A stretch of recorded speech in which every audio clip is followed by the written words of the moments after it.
Now, here's the truth about men. Men are attracted to successful women. Men are attracted to successful women, strong and feminine. Take pride in who you are, what you're like, what your passions are like. Think about what is your big goal in life? What are you passionate about? Or what were you passionate about before marriage? Has any element of you, any part of you that was alive before marriage, is this still continuing in the marriage?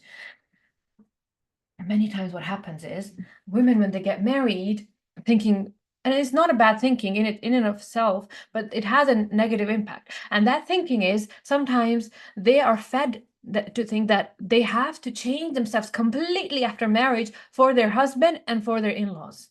They have to completely be flexible and take on their qualities and be part of their family. And that is kind of mentality that sometimes women lose who they were, what they were passionate about. And in the process, they lose the person their husband actually fell in love with. They lose that person the husband was actually attracted to. He wants a different world to submerge himself in. He's seen his family, he's grown up in that, and that's a world, that's his world. But he also wants his wife's world. He wants his wife to have her own identity, her own passions. There was this lady who was so passionate about reading, and the husband was not passionate about reading, so he would just tease her about that. And that lady, she loved reading so much, she was so passionate about that, and sometimes what she would do is she would get herself some drink, a piece of chocolate to enjoy while reading. Sometimes she would lit up some candles, and slowly the husband stopped teasing and actually wanted to join his wife in her world and started reading with her as well, because she created a beautiful environment around reading. And it happens with us as well. Imagine seeing an artist drawing something on the wall and she expertly mixing colors and putting some nice things on the canvas. People are naturally drawn to her. You would find that some girls have gathered around her just watching and observing. I used to do that as well, just stand there and watch, because passionate people draw us in. We are drawn to people with passions because we are naturally inclined to want to see what they have and what's that world. So it happens to us, and it certainly happens to men. When they see that their wife has her own passions, her own life, this is something that they get drawn towards. So don't let yourself go. Now, I want you to think very hard and clear about what is your passion in life. What is one thing that you want to meet Allah subhanahu wa ta'ala with?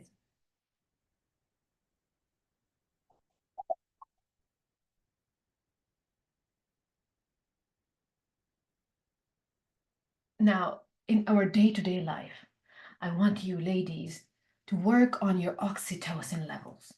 This is the hormone that's going to keep you happy and bonded and in love with your husband.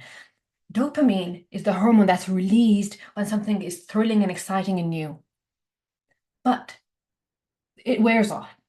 Oxytocin is the love hormone, and it comes when you hug or you love your partner, when you do things that makes you happy. That gets the oxytocin going. It builds strong bonds. If you have a lot of oxytocin, you are a happy person. This is the mawadda and rahma Allah talks about in the Quran. وَجَعَلَ بَيْنَكُمْ مَوَدَّةً وَرَحْمَةً. مَوَدَّةً وَرَحْمَةً. It's oxytocin. So work on your oxytocin. How are you going to increase your oxytocin? First of all, like we talked about, you're going to work on your interests. You're going to do some workouts. You're going to share a meal. This is a bonding experience that's going to release some oxytocin. You listen to beautiful voices of Qur'an, of Quran recitations, of different riwayat. There's some riwayat that I listen to and I just go, oh, just, and also like beautiful sounds of people as well. When they're doing poetry, for example, when they're like doing nasheeds, for example, it releases oxytocin. And also meeting friends releases oxytocin.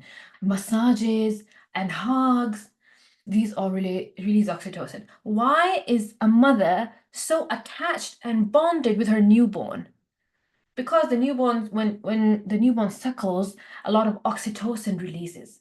That's the love and connection the mother feels. So oxytocin is going to increase your bond and your love. Now, I want you to think of your happiness as a garden. Your happiness is a garden. And oxytocin releasing activities, things that bring you happiness, are your flower pots or your flower beds, whatever you want to call it. I want each of you to write down right now in your notepad. You don't even have to tell me what they are. You can just tell me the number. How many things are in your life that bring you happiness?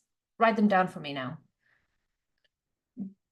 Don't write the things, write the number. Take a moment to think to yourself, what are the things that bring me happiness? Just write them down. Quran, exercise, things that you enjoy, things that you're interested in. Write them down and tell me the number of flower pots in your garden.